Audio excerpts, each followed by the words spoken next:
And between our two guests, we have the greatest repository of expertise in the state of California, probably the American West. So to have a mayor who's also an expert on Africa is really a blessing for all of us. Let me begin by, and I want to thank British, actually. I'm so starstruck by seeing the mayor. I didn't thank you properly.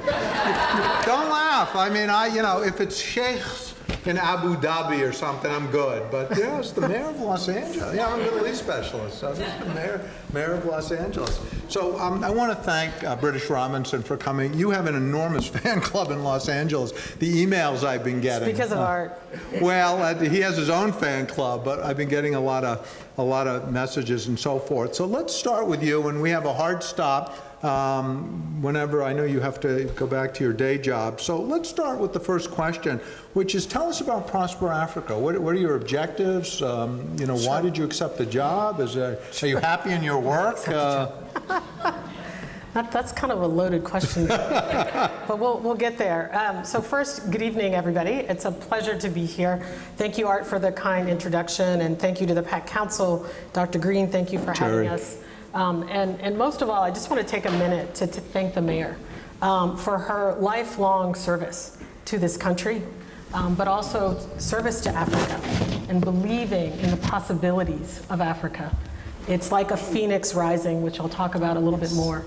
And in particular, I want to thank you for your leadership with PEPFAR and for Prosper. It's so special.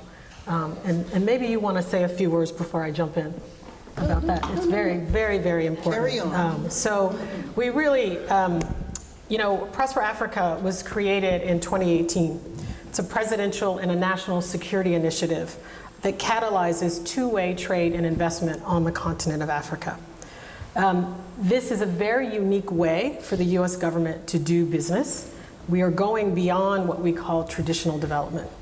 And I think Mayor Bass and many people in the Congressional Black Caucus and others realized that we had to look at Africa in a very different way. We had to look at Africa as a fulsome partner.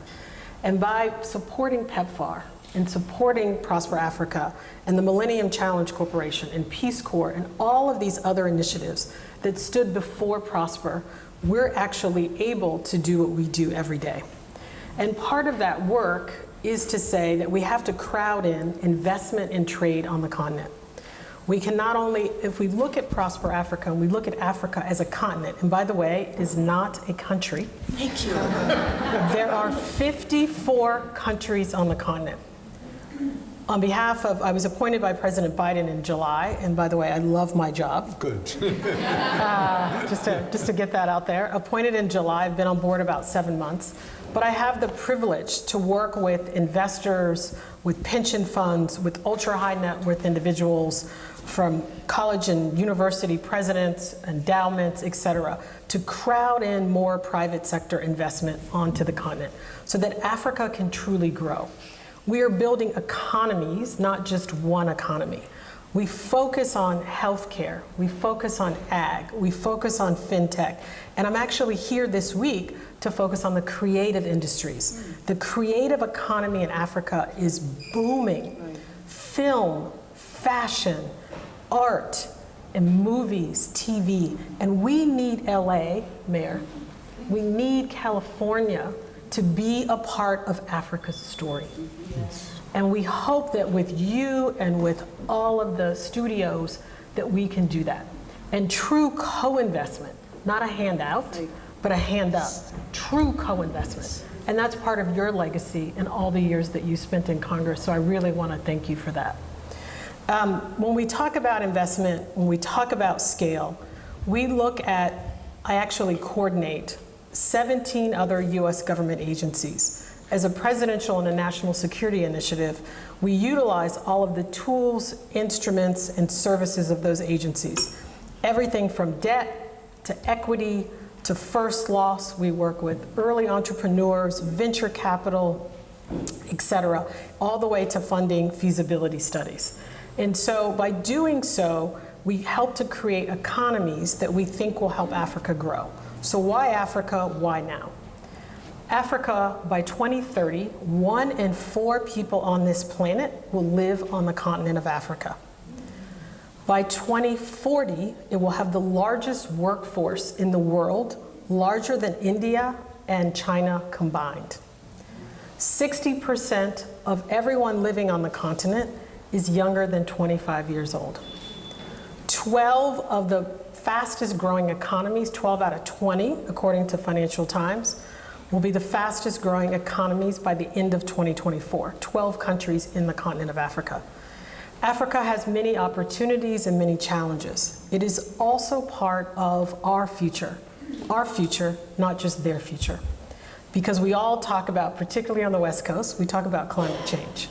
You cannot drive your Tesla, you cannot have a cell phone, you cannot do the green transition without critical minerals.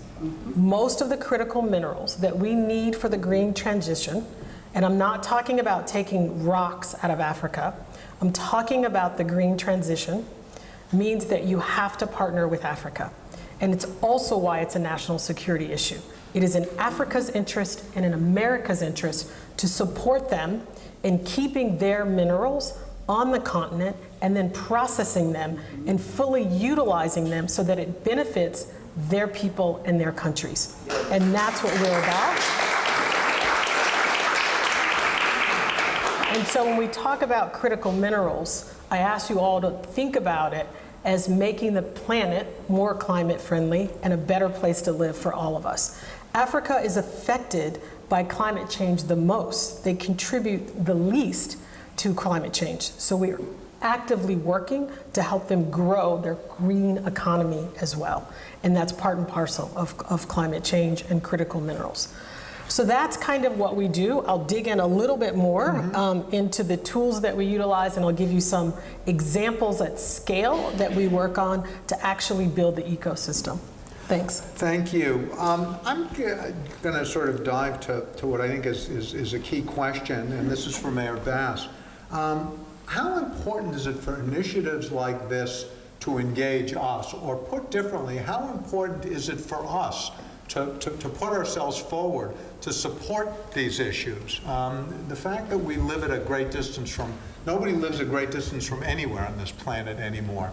And so the question is, how do we convince people here that it's important for them to get involved, to support this, that this is not some exotic other side of the world activity, but this is local politics. I don't want to use the word politics, but these are local issues for us. Well, first of all, Dr. Green and Art, thank you so much for including me. I really appreciate it. And British, everything you said, you are singing my song. First of all, when you said that Africa is a continent, my joke is that a lot of Americans think Africa is a country the size of Texas. And one of the things that I would like to do would be to take the map of Africa and put the US in it 3 times. And then all of a sudden people go, oh, and there's 50 plus countries. But us changing our frame of reference on the continent, as you described, away from this charity case, which is what is so insulting, but that is the way, because the only thing you hear about are countries that are in conflict, or you hear about a famine or something, but you don't hear about Botswana's steering beautiful way that they deal with their diamonds. You know, the way that it is helping with economic development, the way they are not killing the animals, but seeing the animals as an economic resource. But to me, one issue related to here in the continent is Africans are here. We have a huge diaspora here. And when I think about the best way to do business, because that was one of the big challenges that I had, how do we link up to do business? I'm with you 100% in terms of the creative industries, very clear on what is happening on the continent. One thing I know was a big challenge when I was in Congress to figure out, and that's intellectual property. And I know that that is one of the big challenges. So it is absolutely in our national security interest, if you think about when African countries are unstable, but sometimes I don't think we necessarily help with the stability. And changing the whole mindset away from, well, what the African Union says, trade, not aid, but away from a charity mentality, because the rest of the world sees the African continent as a partner, but we are late in the game, and we tend to have a very patronizing, punishing, insulting view of the continent, and that is something that has to change, which is why I was very excited about Prosper Africa. And then frankly, under the Obama administration, that to me I saw as a real change in how foreign aid is done with Feed the Future and Power Africa, where we weren't exporting food to the continent, we were exporting our technology and scientific knowledge so that Africans could farm for themselves.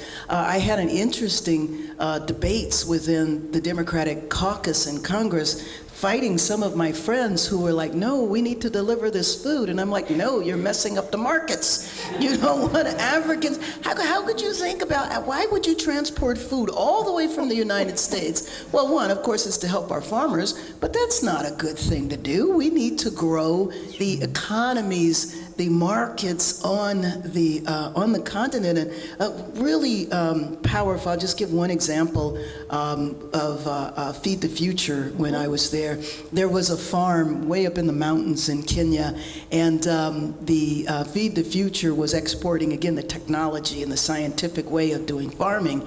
And so the elders were like, no, we don't want to do that. We don't know what that's about. And it was actually a cabbage cabbage plant.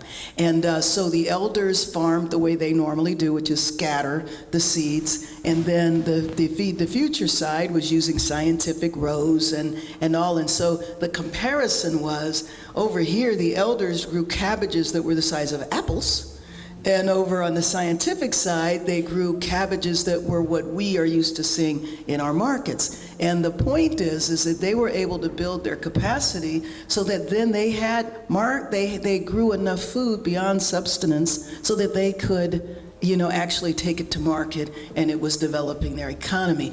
And that's the way I love that you talked about the minerals, because there's such a lack of consciousness here. We don't know where things come from. We just use them, and we don't think about the fact that these are minerals that are exploiting countries terribly, and we need to stop that.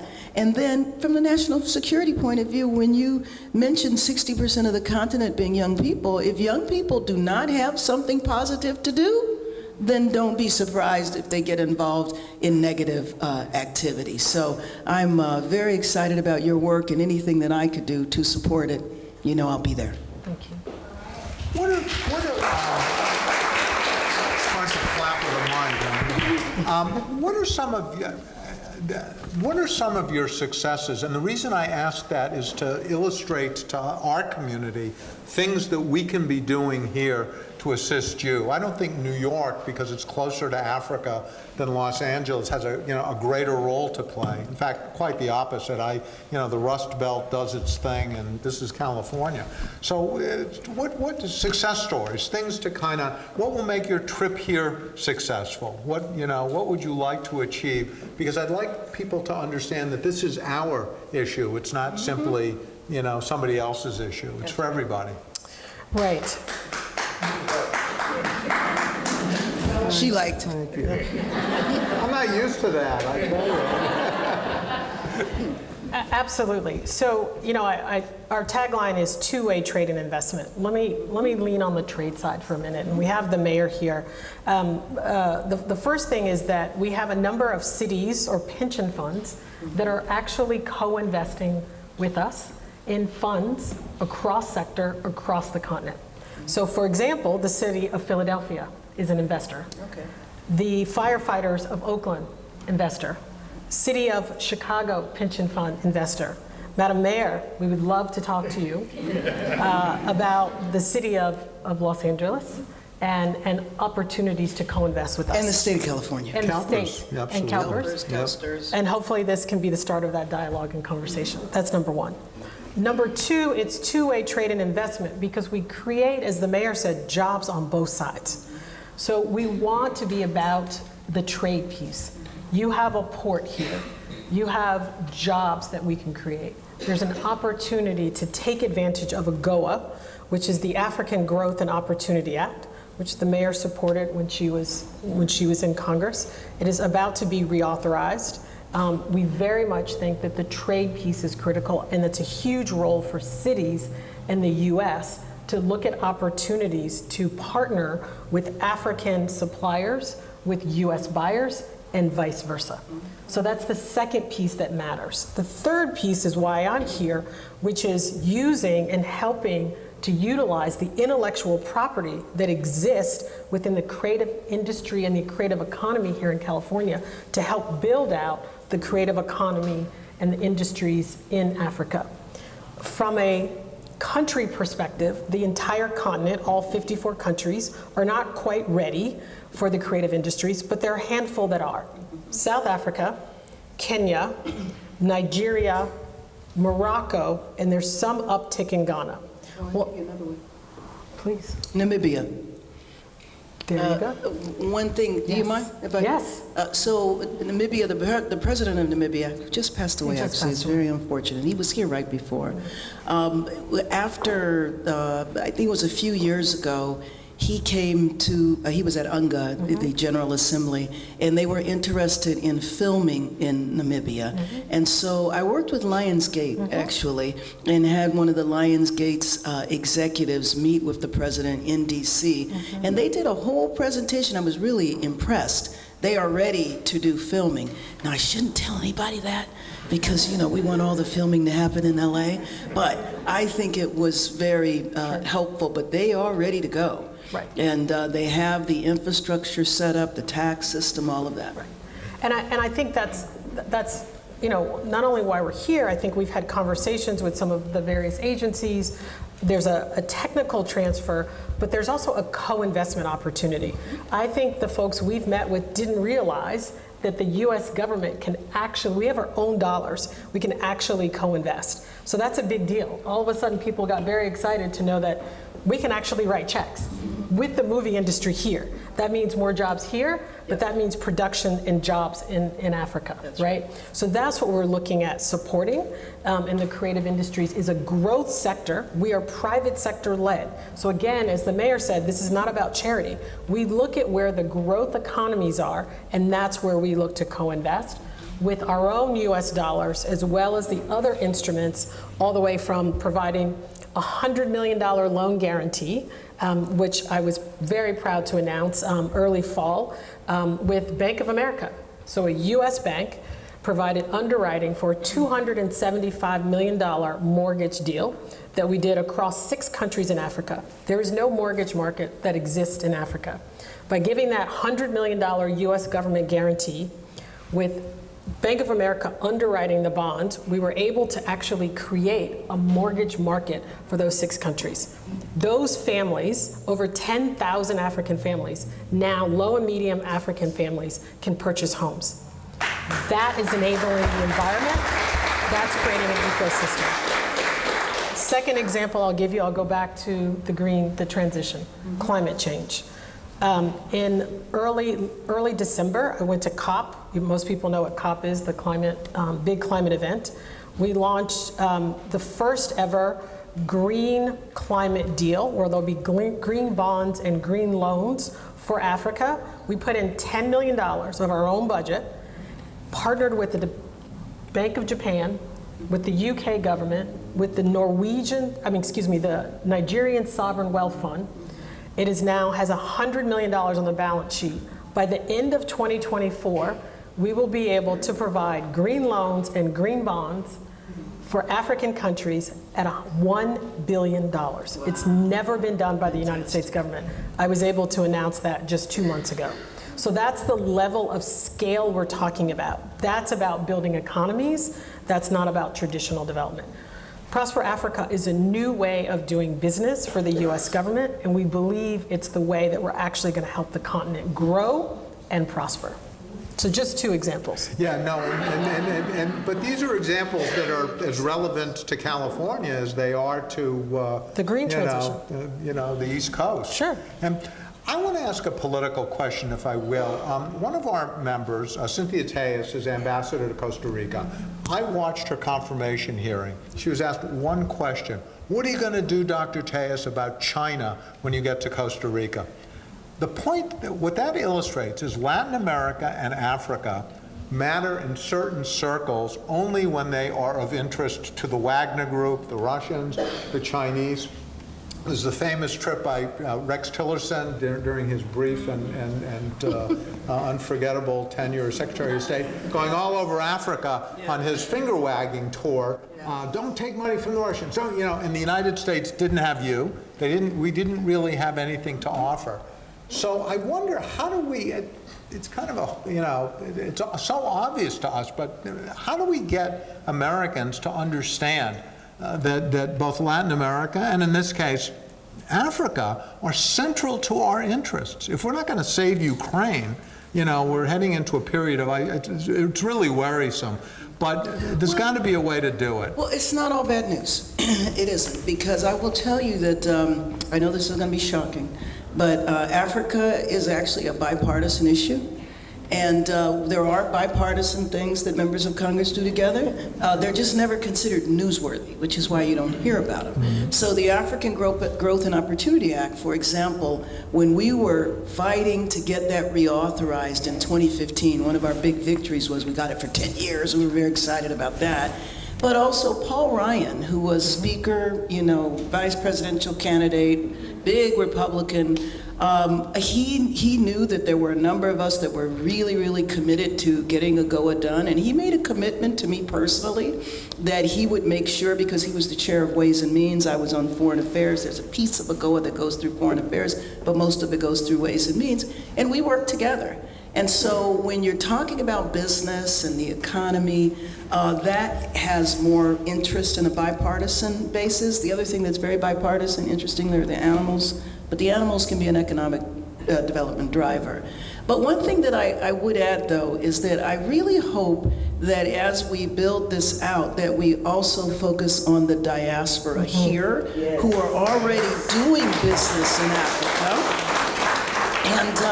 And I think helping them grow their businesses also helps the continent and helps us. So, and then the thing that would always bother me about China and the finger wagging is that, my experience in Africa, and I'm sure it's yours, the Africans will tell you, we'll much rather do business with you. But you guys are MIA. Yep. And it's like, so, what are you supposed to say to African countries? No, don't take that $1 billion loan so you can get an airport.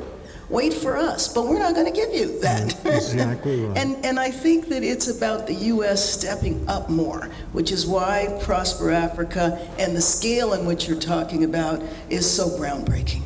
Absolutely. And I'm blessed to talk to young entrepreneurs and venture capitals and early stage business owners in Africa, and they say, we actually want to do business with you. Right. We don't want to do business with other malign actors. Right. So they would absolutely prefer that. And thank you for raising the diaspora issue. Diaspora is a core sort of through line with our work and our remit at Prosper Africa.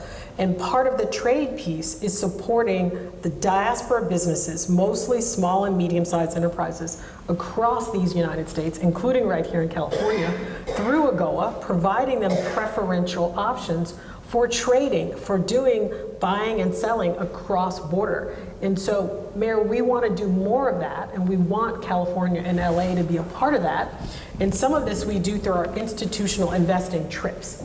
And so we do them both ways, road shows. So we brought, for example, our ambassador in Kenya, Ambassador Meg Whitman. Many of you are from California. Mm-hmm. She's a former CEO of HP and eBay, and she's a dear, dear friend now. And so Ambassador Whitman and I went on a road show. We brought her to the United States. We went to Chicago, New York, San Francisco, and I'm forgetting another place. But we basically were selling Kenya in the US. We were looking for trade opportunities with diaspora businesses. Good. We've done that, and now I'm going back in April to spend a week bringing ultra high net worth individuals to invest in Kenya, Americans, US investors. So that's what we're trying to do. We'd also like to bring Californians, a curated group at some point this year of folks in the creative industry sector, and perhaps folks yourself or folks from your office, to go see the continent, to see what the opportunities are that exist on the investment side and the trade side. So part of breaking down the stigma, if you will, or the lack of information or the lack of awareness around a continent with 54 countries, not one, is to show people Right. what the investment opportunities are. So that's what we're about as well. And we are connected to Africa historically, and that's why the diaspora piece is so important to us. I like to say move beyond remittances to investments. Let me just give you one stat. There are about 46 million diaspora, African diaspora here in the United States. Do you know how much money they send home to the continent? Ooh. Wild guess, Mayor. $96 million. What if a small percent of that were invested on the continent? So that's the other dynamic that we want to change. Not just sending remittances home, but actually investing on the continent. Do you know what they send remittances home for? Anybody take a guess? Healthcare. Private healthcare. Wow. Because it's excellent in most parts of Africa. It's the public system that still has growing edges around that. So again, we're looking at investing in health infrastructure so that we can help the public and the private system. What's unique about Prosper is it's not just public money going to public hospital systems, but I actually can co-invest with a private hospital system now. That's what Congress allowed us to do by creating Prosper. So again, a different way of doing business, a different way of partnering with the continent, and there's real money to be made on both sides. One final question, then we're going to open it up to our audience. Can you both tell us a little bit about the African diaspora, both in Los Angeles, and that's something that's not well known even in LA, or nationally, for example. You know, what countries, where are they, particular, areas, just to give a sense, because people are not aware of that. Well, in Los Angeles, I would have to think of what country isn't represented, because there are large, Nigeria, Kenya, large Ethiopian community, Cameroon. You can just go on and on. I think what's challenging about LA is that people are spread everywhere. So outside of Little Ethiopia, which is a very small commercial strip, there is not a part, at least in Los Angeles City, there might be in some of the outlying cities, where you could say this is Little Nigeria or this is, so you don't necessarily have that. I'm sorry? You're working on it. Oh, you're working on it? Good. Well, I'll work on it with you. But one thing I did in Congress that I would, love to do with you would be to organize something with the diaspora, have them all come out and talk about their various business ventures. We would be happy to do that, and we'd love for some of them to join even our trade shows. We just had the apparel show in Las Vegas, where we bring U.S. buyers and U.S. suppliers. We do matchmaking so that folks in the fashion industry here can actually look at opportunities to buy or sell, and then even food products. One of the great things you do in California is agriculture. Well, ag tech is a huge investment sector for us. Bring those folks together. But I'd love your idea, and we will take you up on it. Well, thank you. And let me just say something, too, that is not commonly known about the African diaspora. It's one of the most educated diasporas from any part of the world. That's not thought about. We would assume that people come over, who are poor. Now, one thing we are seeing migrants come, through Mexico, actually, fly to Ecuador and walk from Ecuador to Tijuana. But that's not the route that the average African comes, but one of the most educated immigrant communities. Wonderful. Whoever's working on it, do stay the course. It's really important. It needs to be done. Mayor Keribas, thank you. You've been our hero all along. I feel like dancing today, seriously, because for living in Los Angeles for 43 years, Wow. I never imagined a conversation like this will take place. My question is very simple. As we're talking about trade in Africa, is there a room for peace and security? Can the Biden administration help us? We have conflict all over the continent, from Cameroon, Ethiopia, Sudan, Boko Haram in Nigeria. We receive all calls and we don't sleep at night. And the guns they use, we don't make them in Africa. Yeah.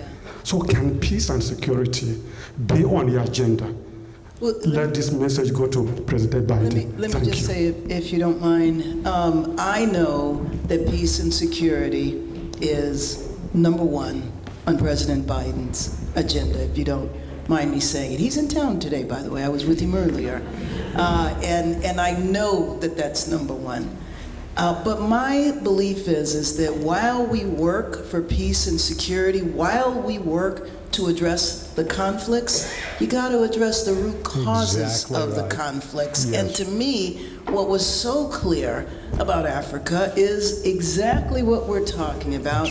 When you can deal with the economies, when you can deal with all of the economic issues, and that's education and healthcare and all of those things, then there's not so much of a reason for the conflicts. It seems like so many of the conflicts are economically driven as opposed to ideologically driven, and there are certainly some cases of that, but I really do believe that that's at the core of it.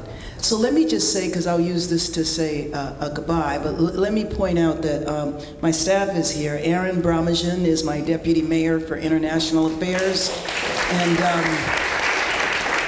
we have a robust team for international affairs, so she's there with her team because, you know, as I told British Robinson, that my biggest dilemma in leaving Congress was leaving Africa, was leaving foreign affairs, but I had to come home. So this allows me to stay connected, and I really appreciate that, and I'm so excited by your work. I think there's a lot that we can do together. So I know that Aaron will get your information. Want to follow up specifically in May, African Liberation Month. We celebrate here, and that might be a wonderful opportunity for you to come back. We do cultural things, but also to have a series of dialogues and discussions, and it would be wonderful to do that with you. I would love that, Madam Mayor. And our team, my team is here too, and they'll good. connect with your team. Thank you for the opportunity. Thank you for all you do, Mayor.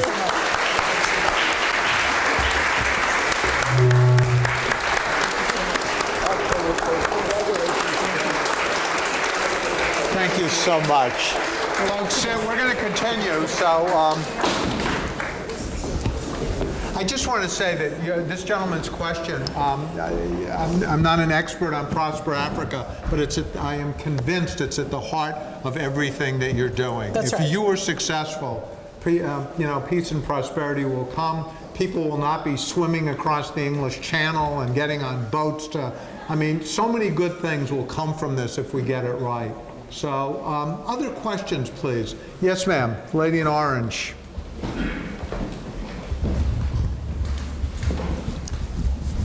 Thank you. Sandra Bear with Personal Cities. I actually live in Washington, D.C., but I'm so excited to be at this event. And what you've talked about regarding awareness and actions taken. So one of the projects I'm working on is in Tanzania, British. I mentioned this to you earlier. It's sports and entertainment as an economic driver. And also smart cities, more of that across the continent. Where do you see 5 years from now in terms of smart city development and economic drivers that change the whole economic vitality of the continent? Yeah, so I'm good. Is that working? So a couple things. So part of a core sector for us is infrastructure. And part of that infrastructure, along with our other colleagues at the other 17 agencies that I talked about, is actually working with African governments on looking at what they're calling cities projects. So a lot of governments have new plans around developing cities. We're seeing more people move from the rural areas into the cities, and they have to deal with it. I talked about the large housing investment that we looked at. So we're looking at investments that are going to, whether it's ports or clean water or ag, is to start to look at how you build healthy cities in Africa. And that's something that the US government is hard at work on. Prosper is one piece of that strategy, but we're seeing significant movement, I would say, in Rwanda. There's lots of conversations around that. There's a huge project right now that's being developed in Ghana. We know that there's a project in Kenya. So it's taking off. Thanks for your question. Yes, ma'am. The lady in the... Thank you. Hi, my name is Kiara Lanier. I'm working on an initiative in Senegal, and it's to make holistic health accessible globally. We're starting in Senegal. I'm interested in learning more about your wellness initiative. Are you seeing, or are you more interested in partnering with existing public hospitals, the private hospitals, making more mobile care accessible? I just want to know kind of on your, for this year, what's your wellness initiative and what do you think has been the most effective?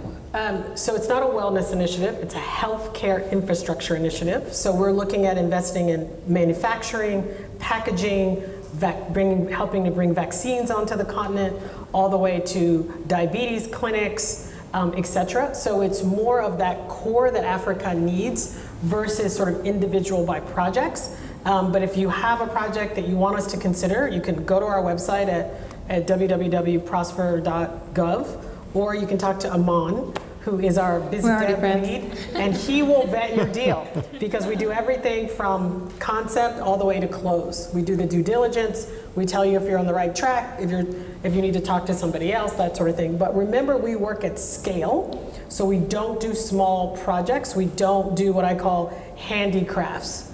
We do large, remember I was talking about $1 billion deal or $275 million deal. We do individual projects, but not as much. We still do them at scale, so we look for aggregation, so that's something to think about. But Senegal is definitely a country that's in our remit as part of the 54.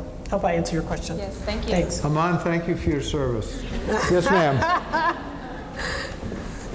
I wanted to address the intellectual property piece, because I think we've a little bit lost the plot as it relates to Prosper Africa, because you were catalyzing all business, right? But what I've noticed in the States is that we have not even touched the surface of the rich storytelling tradition that exists on the continent.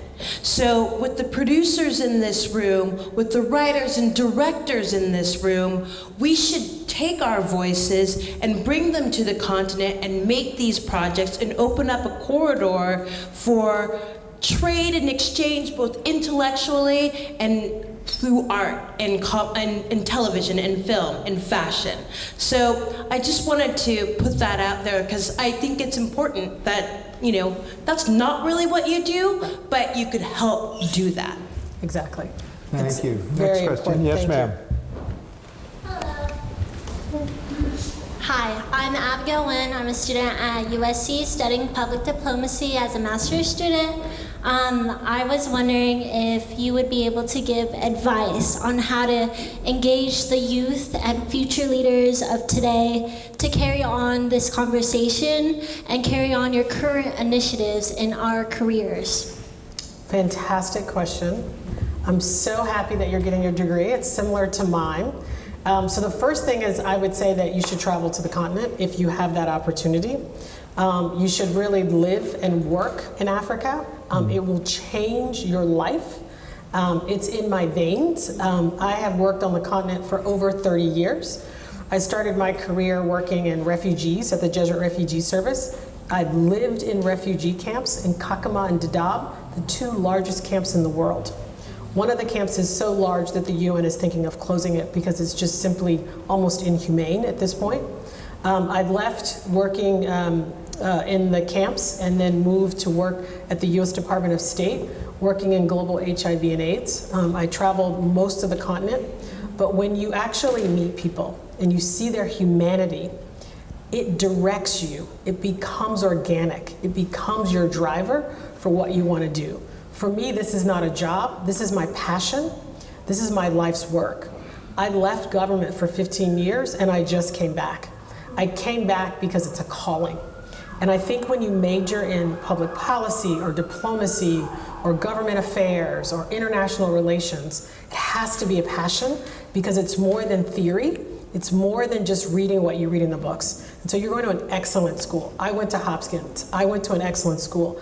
But unless you touch ground, you can't truly understand the effect and the impact that you can ultimately make. So my biggest thing to young people is that you have to travel. You have to go see whatever part of the world that you believe in.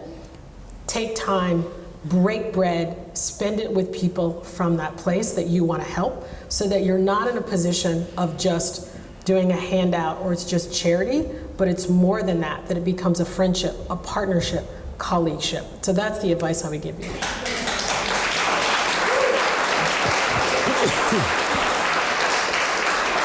Yes, ma'am. Yes, we'll give you a mic. Hello, my name is Melise. I'm also in the Master's of Public Diplomacy at USC. Some of my colleagues are here, we came. But my question is following up on what Abigail was asking, but in a different way. Particularly, I'm interested in capacity building. I spent a year and a half working in Nigeria. I'm Cameroonian, but born in Texas. And I feel the same way that you feel. It changed my life. I'm very interested in continuing capacity building work in the creative industry, and I want to know what is Prosper Africa's focus on capacity building in the creative industry. So a couple things. We haven't totally fleshed out our strategy on the creative industries, which is why I'm here this week, because we're scoping out what our strategy is going to be. That's number one. Number two, on capacity building, broadly speaking, we actually don't do that per se. That's actually not my job. My job is to provide technical assistance and what we call transaction advisory services to enable investment on the continent. So I call that ecosystem building. So that's, remember I talked about the housing initiative and the climate initiative. I'm building economies so we can deal with national security, building economies to create jobs, building economies so that people actually have work, building economies so people have housing. So that's the way I look at capacity building in a very different way, if that's helpful. Let me add one more thing. For those of you in international relations and diplomacy, consider being in the Foreign Service. So you can sit for the exam. It is very hard. I will tell you that now. But you can be a diplomat. You can work at the State Department. You can have the most rewarding career. You can travel the world. So I really encourage you to consider that. What about Peace Corps? Peace Corps is awesome. I mentioned it. Yeah, It's but I mean, created in the 60s. but there are It's opportunities. fantastic. And you can apply for the Foreign Service and you can do the Peace Corps. But the path is you graduate from school, you do the Peace Corps, 2 years, best year of your life. I did the Jesuit Volunteer Corps. And then you go right into the Foreign Service. And they kind of grease your wheels a little bit. You get a little more credit if you do Peace Corps, and then you sit for the exam. And then you've got an awesome life and an awesome career. And you can be an ambassador one day.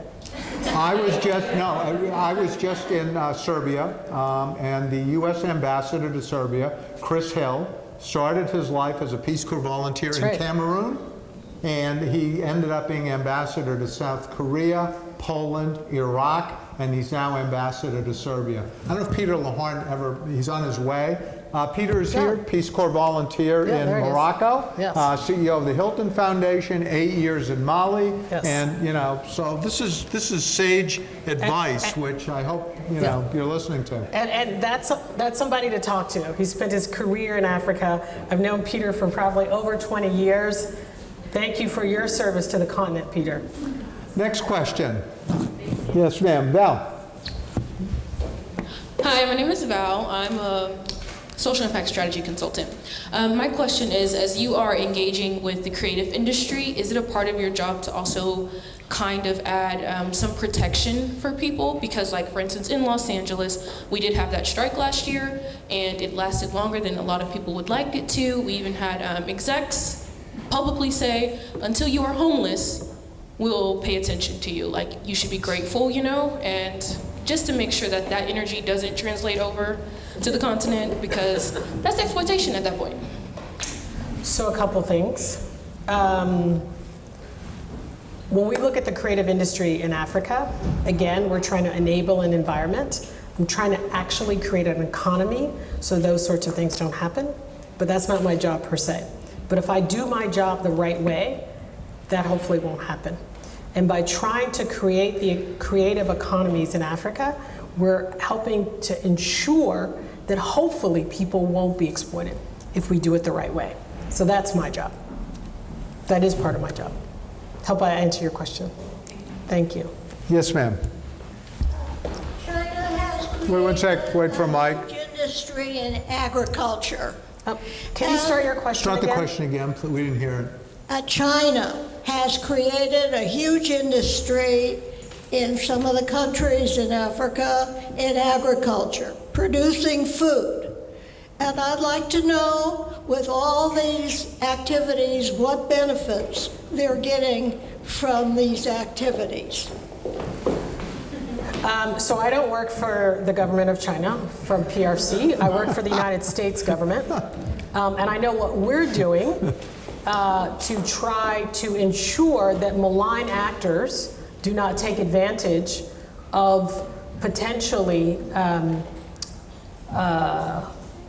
countries that are struggling to grow. So I can tell you what we're doing, as the mayor said, we have an incredible program called Feed the Future, where we're investing in ag tech across the continent to help Africa and various countries grow their own produce and then trade and sell that produce in Europe and the United States. So that's what we're positively doing to sort of push back on malign actors.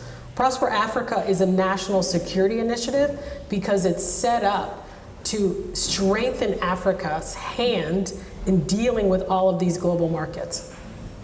Thanks for your question. Can I ask you a national security question? When you're yes, I might be able to answer it, I might not, but no, go but ahead. I'm sure you will.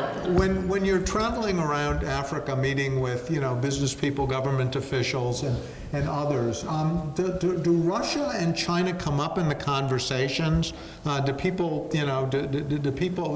The mayor sort of said it before that there's a lot of finger wagging, by prior administrations. This administration is actually taking it seriously. Sure. What do you hear about Russia and China there? So I'll just say what the mayor said. First of all, Prosper Africa was set up to invest. So I look at the question from a positive perspective. Mm-hmm. My job is to crowd in more private sector investment. Mm-hmm. That means helping African businesses, small, medium-sized businesses, mm-hmm. American businesses operating on the continent, right? Just this last year, we invested $14.2 billion, 547 deals to help Africa balance out the other pressures from other malign actors. Mm-hmm. So that's what we're actually trying to do. So look at it from a positive perspective. Mm-hmm. As she said, business people tell me, I was in Abu Dhabi at a conference, and people said, we want to partner with you. So my job is to try to make it, and Aman's job is to try to make that deal work, right? That's how we're dealing with malign actors. More investment, more trade opportunities. And are you able to look for investment from non-U.S.? In other words, can Absolutely. you go to Mubadala in Abu Dhabi and say Mubadala? I was just in Mubadala last week, so that's why I'm thinking about it. Yep.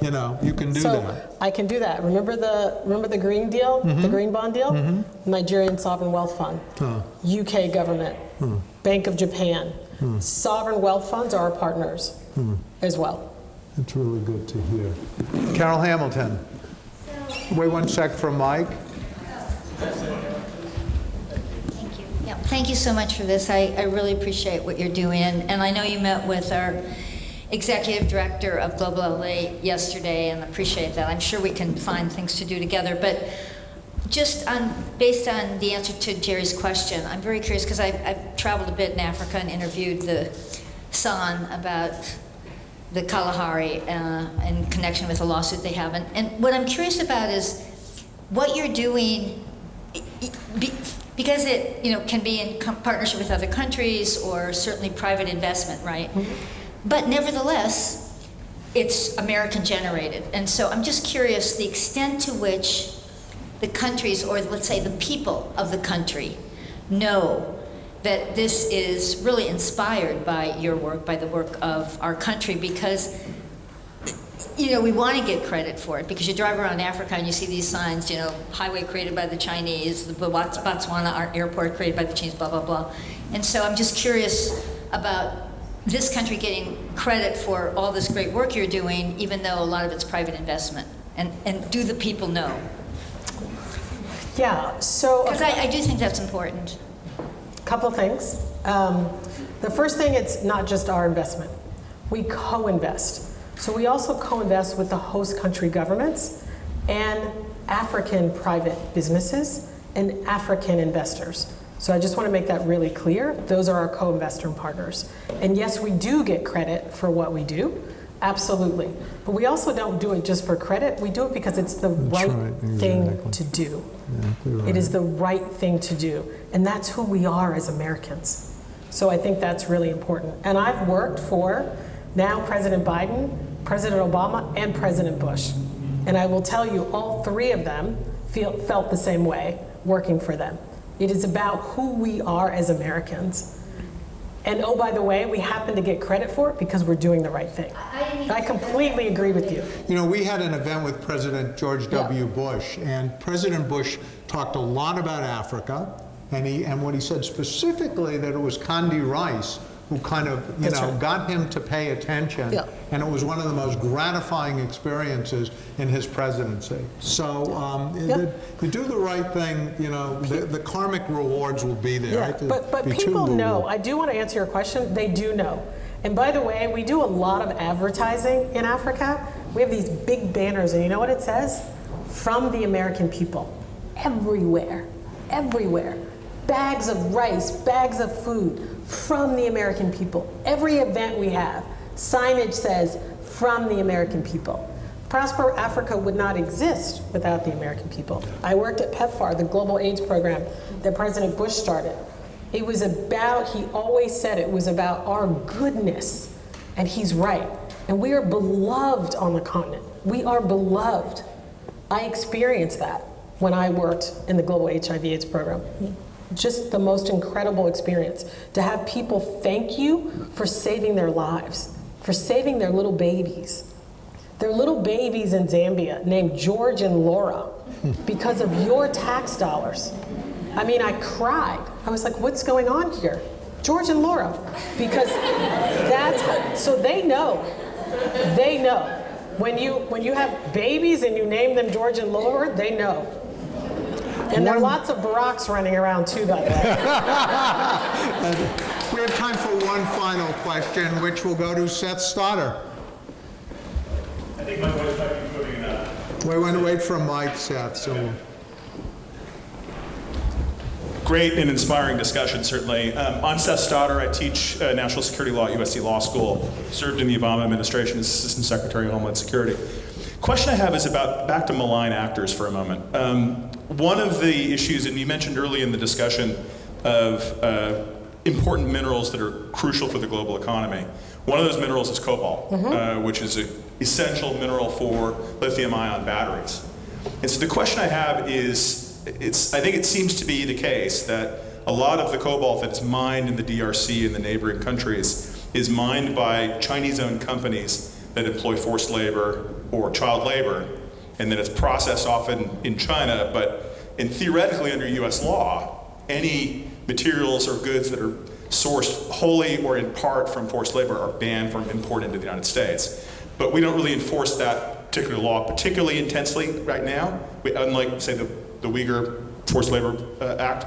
The question I have for you is whether investment is enough to reset the market here, in the sense of, what's the US strategy to sort of wean the African economy away from using forced labor to source cobalt, or do we need a stronger hammer in terms of barring imports globally of forced labor sourced materials? So great question. I just came back from Cape Town, South Africa, at Mining Indaba, the largest critical minerals mining conference in the world.